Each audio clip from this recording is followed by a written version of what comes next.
I want to begin by being honest about why we are here today.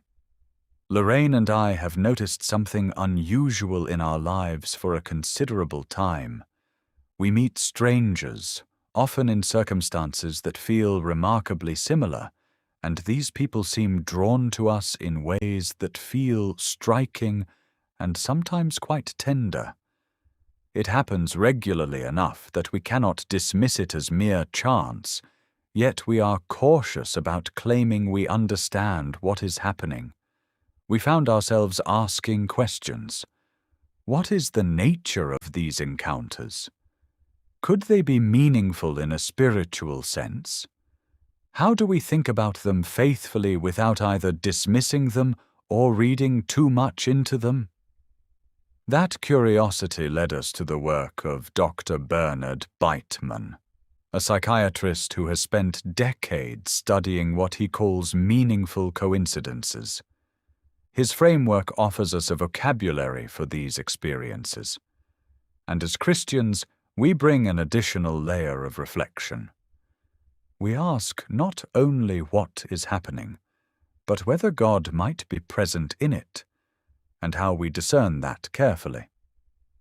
This presentation is an invitation to explore those questions together, not to arrive at final answers, but to think more clearly and more honestly about the surprising connections that appear in our lives.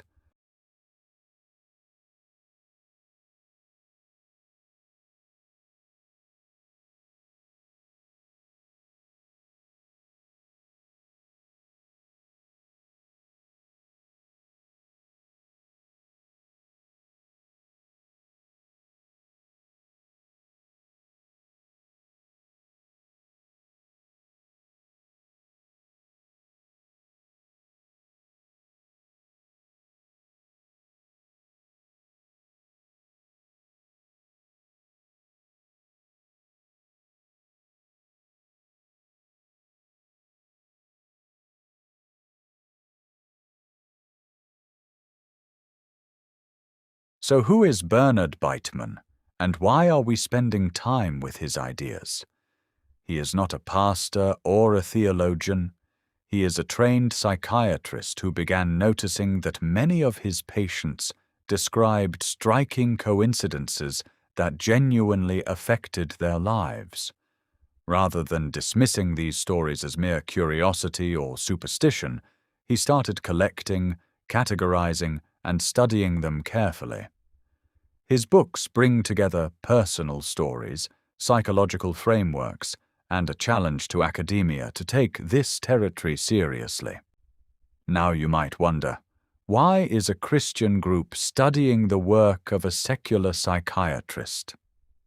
The honest answer is this. Beitman has given us a vocabulary for experiences that Christians often describe in church, but rarely have the tools to examine carefully. His framework does not replace Christian discernment. It enriches the conversation. And it helps us ask better questions, which is always a good thing. So who exactly is Bernard Beitman, and why should we take his ideas seriously? He is not a New Age enthusiast. He is a trained psychiatrist and former department chair who began noticing that many of his patients described striking coincidences that genuinely affected their lives. Rather than dismissing these as mere curiosity, he started collecting, categorizing, and studying them.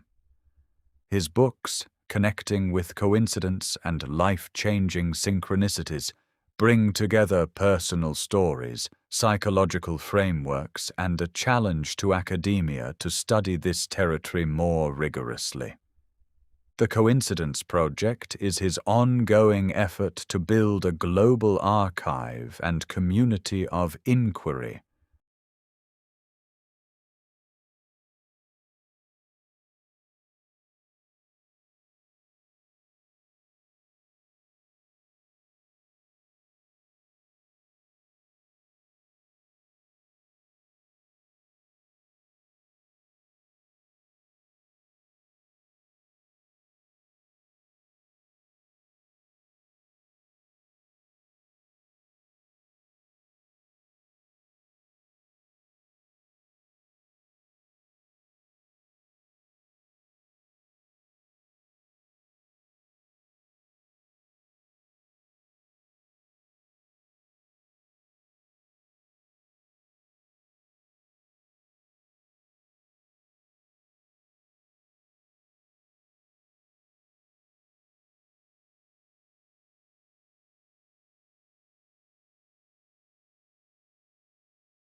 Before we explore the 4 specific categories, let us set the scene clearly. A coincidence, at its simplest, is 2 events coming together in a way that surprises us. A statistician will point out, correctly, that coincidences are inevitable. Given billions of people having thousands of daily interactions, surprising overlaps must occur. That is true, and we should hold on to it. A psychologist will add that the meaning we attach to coincidences powerfully shapes how we think and what we do. That is also true. And a Christian will ask, but is God present in this? That is a wonderful and legitimate question. However, it requires careful handling. Not every surprising event is a divine signal. The Bible does not encourage us to read signs into everything. It calls us to wisdom, discernment, and testing. So throughout this presentation, we will keep all 3 lenses available: scientific, psychological, and theological. We will not collapse them into one another. We will use them together.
The Book of Esther offers a vivid picture of inner crisis meeting outer circumstance. Esther faces a moment of personal fear and moral urgency at exactly the moment her people face destruction. Mordecai's words, "Who knows whether you have not come to the kingdom for such a time as this?" Esther 4:14. Suggest that her inner calling and her outer circumstances were aligned by God's providential hand. Christians may recognize in synchronicity a secular description of what they would call providence. God ordering events so that inner readiness meets outer opportunity. However, Esther's story is a theological account of divine sovereignty, not a case study in Jungian psychology. The 2 should not be conflated.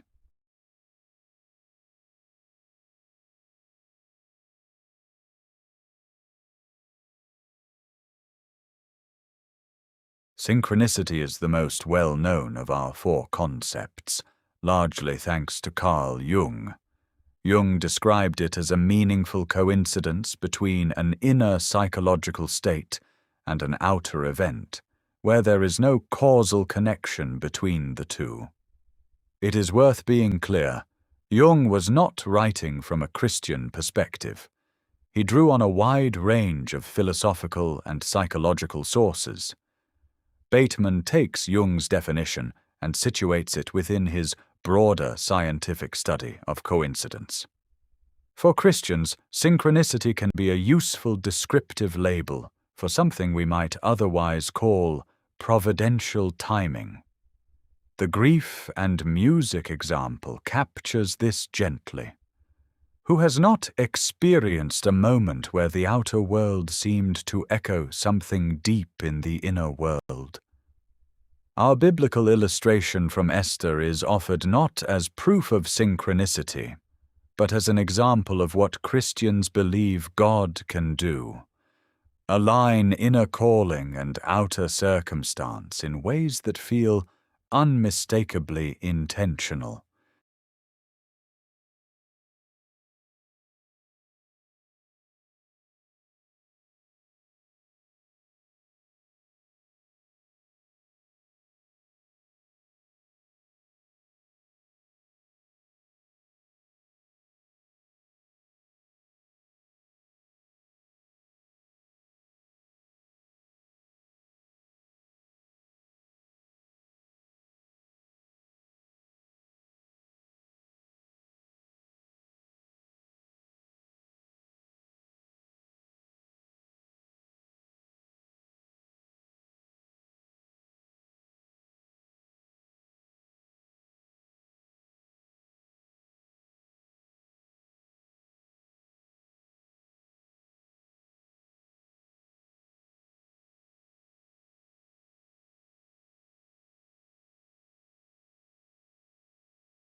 Ruth's encounter with Boaz, Ruth 2, is one of the Bible's most tender pictures of apparent chance yielding profound blessing.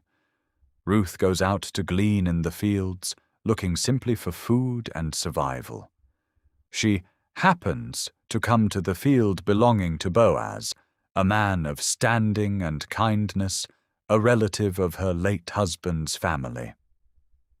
The Hebrew text uses a phrase suggesting the event appeared accidental. Yet the author of Ruth and Christian readers across the centuries have understood this as the quiet movement of God's provision. Christians may see in serendipity a secular echo of providential guidance, the detour that was never really a detour.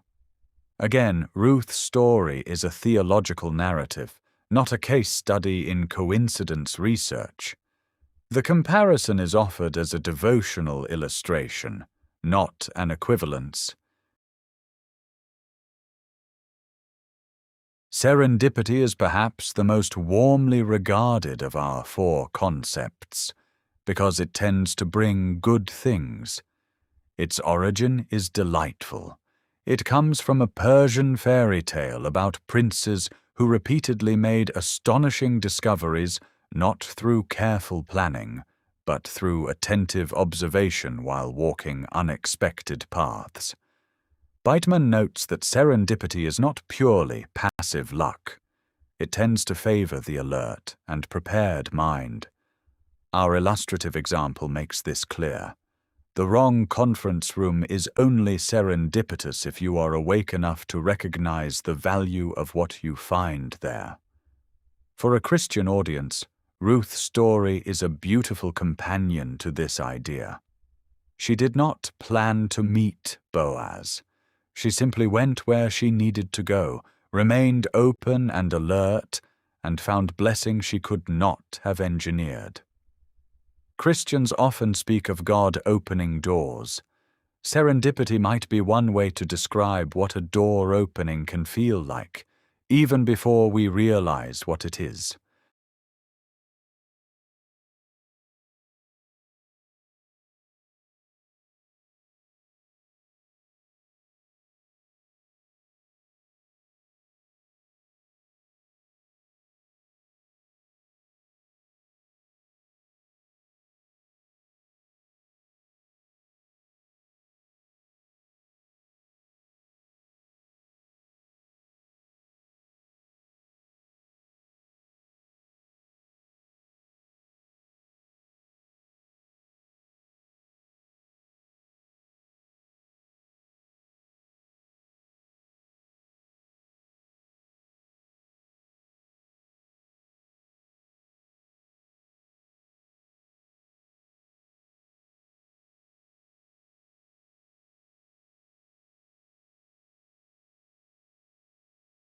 A person has never noticed the name Elias before. Then, in a single week, they hear the name in a television drama, read it in a novel, are introduced to a new colleague called Elias, and see it painted on a shop front. No connection exists between any of these occurrences. The repetition feels striking, almost as if the name is following them.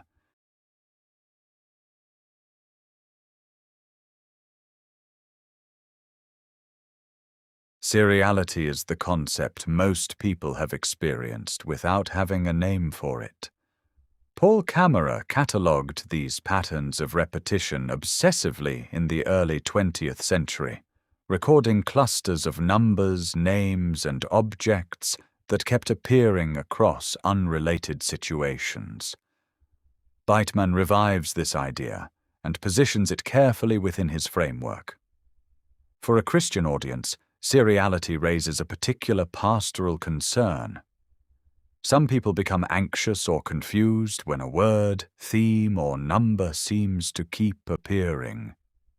They wonder whether God is trying to tell them something urgently. The caution is important here. The human brain is designed to notice patterns and is very quick to assign meaning to them, especially once it is looking. This is entirely normal. It does not automatically mean the pattern is supernatural. However, if a theme genuinely recurs across prayer, scripture, trusted counsel, and circumstances all at once, it may well be worth sitting with more deliberately. The key is patience and humility, not urgency and certainty.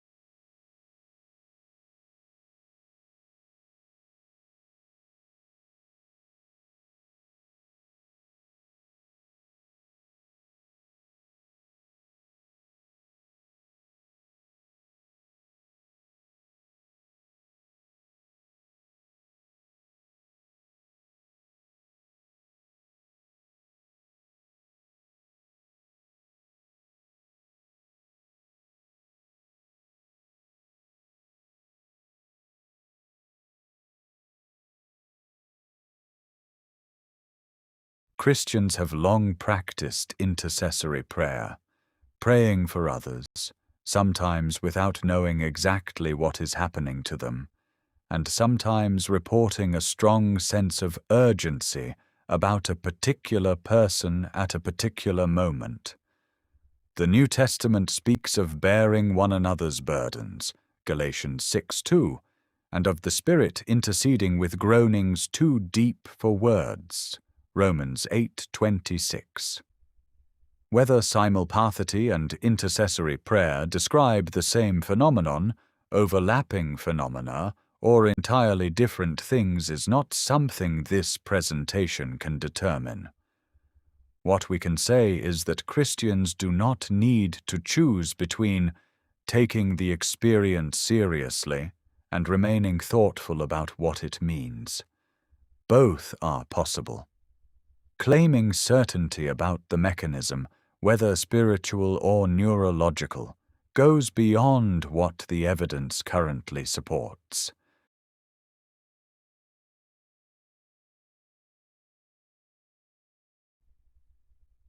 Simulpathity is Beitman's own contribution to the vocabulary. It goes beyond ordinary empathy, which we understand as imagining or sharing another person's emotion. Simulpathity describes a simultaneous physical or emotional experience at a distance, corresponding to a real event happening to someone else at that precise moment. Beitman himself has described a striking personal example involving a medical emergency and his son's simultaneous sense of alarm from a different city. He does not claim to know the mechanism. He simply says the experience happened and deserves honest investigation. For a Christian audience, this concept opens a rich and gentle conversation about prayer and spiritual connection. Many Christians can recall praying urgently for someone and later discovering that something significant was happening to that person at exactly that time. We should neither dismiss these experiences nor overinterpret them. They may point to the profound interconnectedness of human beings made in the image of a relational God. Or they may reflect the depth of love and attunement between close companions. Both possibilities are worth holding with care.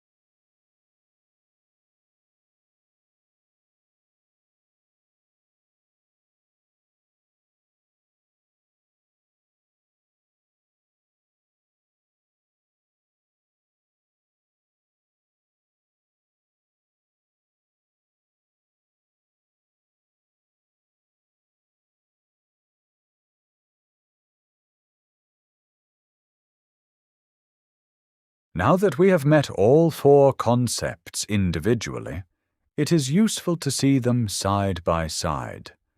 The first table is Beitman's working map, a psychological and scientific framework. The second table is our Christian reflection, a devotional overlay that does not replace the first, but sits alongside it. The key discipline throughout is keeping these two tables separate. Beitman's categories describe types of reported human experience. The Christian column asks what those experiences might mean in the light of faith, scripture, and prayer. Mixing them carelessly would be intellectually dishonest and pastorally unhelpful. Holding them together carefully, however, is genuinely enriching.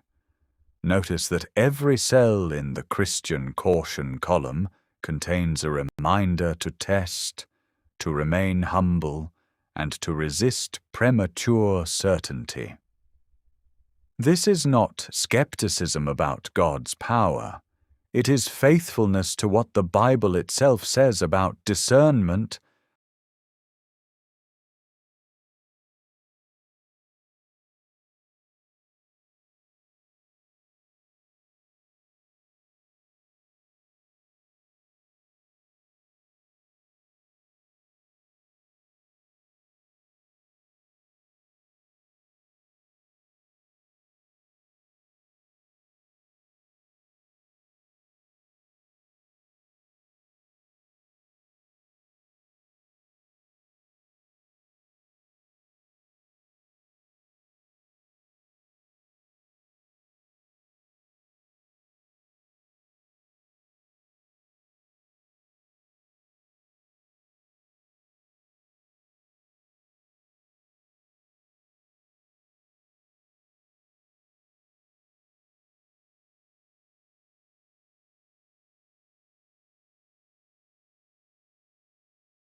Beitman's own practical approach involves 5 steps: notice, record, reflect, test interpretations, and share responsibly. For a Christian audience, we have extended this into 7 steps that incorporate the spiritual disciplines our tradition already values: prayer, scripture, community, and humble action. The most important addition is Step 3. Bring it to God without a predetermined conclusion. It is very easy to pray about a coincidence while already having decided what it means. Genuine prayer asks for wisdom rather than confirmation. James 1:5 is our anchor here. If any of you lacks wisdom, let him ask God. The other critical step is seeking wise counsel. Coincidences that seem privately and powerfully meaningful deserve the perspective of someone outside our own head. A trusted friend or pastor is not there to invalidate the experience. They are there to help us see it more clearly.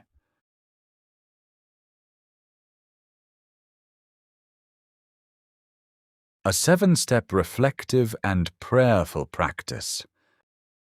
Notice, pay attention to events that feel surprisingly timely, thematically linked, or emotionally significant. Write down what happened as clearly and factually as possible. Record. Preserve the raw detail promptly. Memory reshapes events quickly. Accurate recording is an act of intellectual honesty. Pray. Bring the experience to God openly and without a predetermined interpretation. Ask for wisdom rather than confirmation. James 1:5. Compare with Scripture. Does this experience or its apparent message align with the character of God and the teaching of the Bible? God's guidance will never contradict Scripture. Seek wise counsel. Share the experience with a trusted, mature Christian friend, pastor, or mentor. Coincidences that only make sense to us alone deserve extra caution. Test alternative explanations. Could this be probability, selective memory, confirmation bias, a meaningful pattern, or a normal statistical cluster? Honest testing honors God. Act cautiously and gradually. If, after all of the above, a clear and consistent direction has emerged, move forward with humility.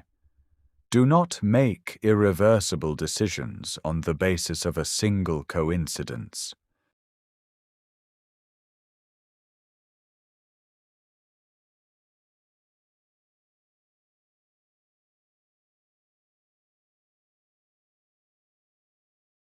Now it is your turn.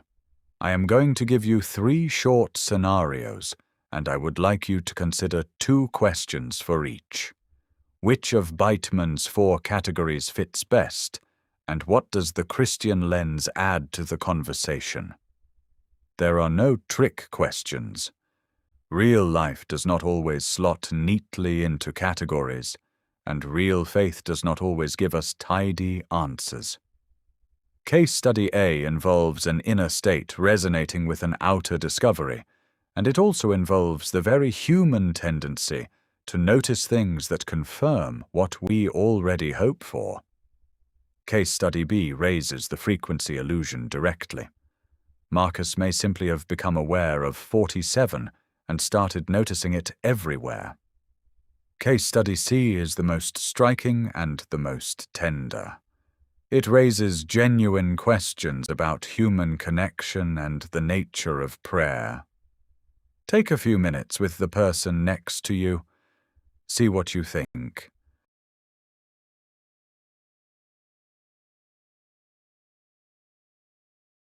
Case Study A. Sophie has been praying about whether to leave her corporate job and pursue a creative vocation she has felt drawn to for years. Walking home one evening, she passes a bookshop. In the window sits a single displayed book, a memoir by someone who left a corporate career to become a ceramicist. Sophie had been thinking about pottery that very morning.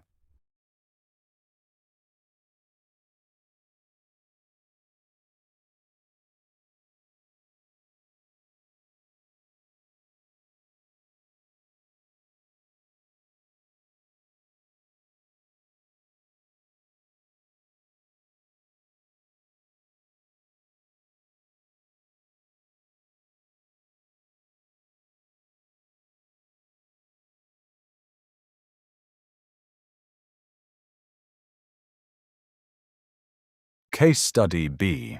Marcus has been reflecting on his life direction and wondering whether he is on the right path. Over the course of 3 days, he notices the number 47 appearing repeatedly. on a bus route number, on a receipt from a coffee shop, on a page number whilst reading a novel, and on a church notice board advertising a prayer group meeting. The contexts are entirely unrelated to one another. Marcus begins to wonder whether this number carries a message for him.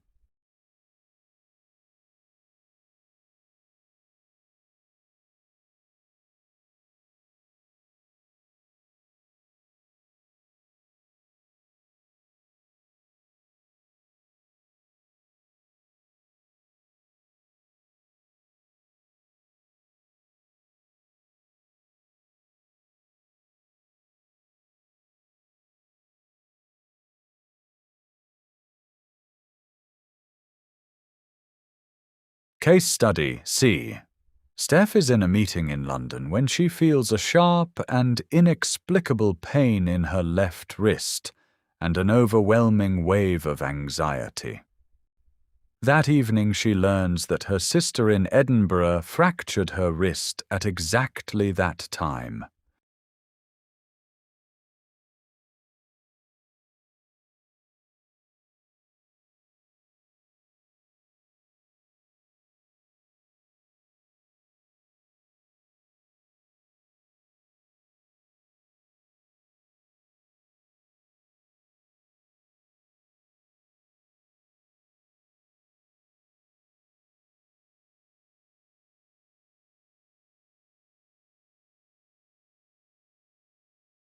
Critical thinking is not the enemy of faith.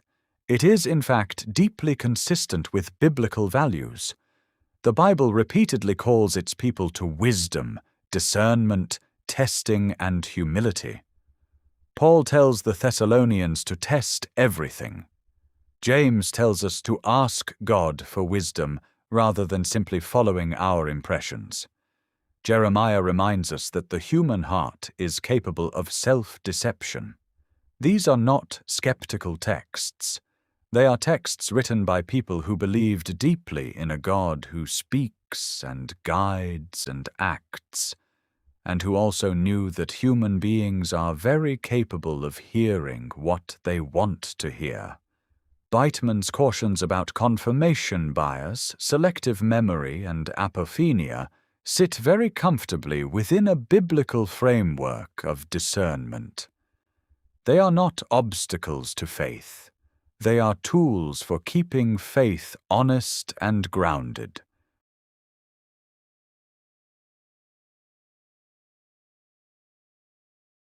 Probability and the law of large numbers. Given enough events, people, and time, rare combinations are statistically inevitable. This does not disprove God's involvement. It does mean we should not treat rarity alone as evidence. Confirmation bias. We notice and remember the coincidences that fit our expectations. We forget the many that do not. This is a normal human tendency, not a moral failing, but it requires honest management. Selective memory. After a striking coincidence, we tend to reconstruct the timeline to make it feel more precise than it actually was. Recording events promptly helps correct this. Apophenia. The tendency to perceive meaningful patterns in random data. This is a normal feature of human cognition. In extreme forms, it can become problematic, but in ordinary life it simply means we must test our perceptions carefully. The Texas sharpshooter fallacy, defining the target after seeing where the bullets have landed.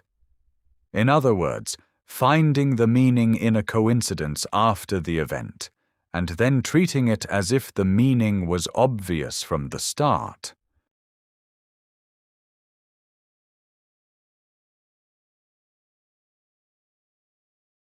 We end where we began, with a question. Has God ever used an ordinary moment to speak to you? Now you have 4 frameworks to help you think about that question more carefully, more honestly and more faithfully. Synchronicity, serendipity, seriality, and simulpathity are not answers. They are lenses. They help us sort and examine experiences that most of us have had, but rarely discussed in structured terms. Bateman's contribution is to say, these experiences deserve honest attention. The Christian contribution is to add, and they deserve prayerful, discerning, scripture-grounded attention too. Neither credulity nor dismissal serves us well. What serves us is the combination of open eyes, humble hearts, honest minds, and trusted community. If today has sparked something for you, I encourage you to explore Beitman's books, to pray about what arose for you, and to talk to someone you trust. And this week, perhaps, keep a notebook nearby. Not to find signs in everything, but simply to pay attention more carefully to the life God has given you. Thank you.